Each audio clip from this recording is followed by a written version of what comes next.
Njengoko inkonzo yesiPolisa yeli ibisandula ukukhupha iinkcukacha manani zolwaphulo-mthetho nalapho kufumaniseke ukuba bangaphezulu kwe-6,000 abantu ababuleweyo kwikota yokuqala kweli, usapho lakwa-Makaula eBuffneck Kwa-Bhaca eMpuma Koloni lusaxhelekile emphefumlweni. Lutyhola ngelithi utata weli khaya inxalenye yelo nani emva kokuba wathi wadutyulwa ngamapolisa aseMount Frere. Olu sapho lutyhola ngelithi umfi uNjengoko wayekunye namanye amadoda elali beqhuba imfuyo abayihlangule emaseleni ngethuba kufika amapolisa ethulula ngerhuluwa kumfi engabuzanga.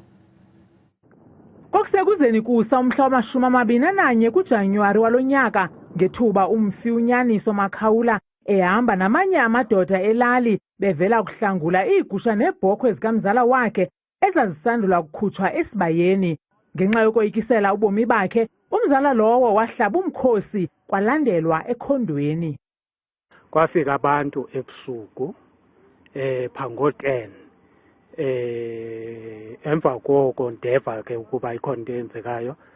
Ndazama nje xa ndiphuma ndaphuma sebehambile. Kuzanyiwe ke no-Mr. Zembe ukuba kuvuswane ngale ndlela esiqhela ukwenza ngayo singamafama. Uthi ukuzifumana kwabo beziqhubela ekhayeni amasela ebalekile, kwafika amapolisa akabhungisa avulela ngembumbulu kumfi uNjengoko. Ekudubulekeni ngoba belajika nje seva ngezibhamu kudutyulo.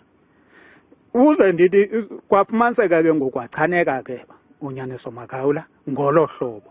Kwabonakala ukuba ebese emisile ngoba ukuba edutyulwe ehamba ngeyaphaphatheka imoto.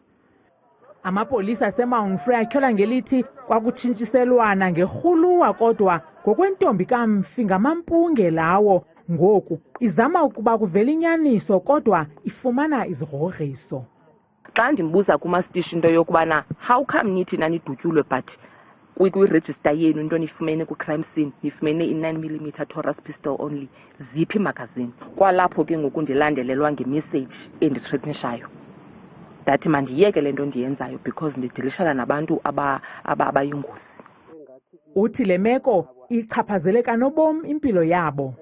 Umama zange watya pilisi pressure but ngoku uzibhaqa esitya zona.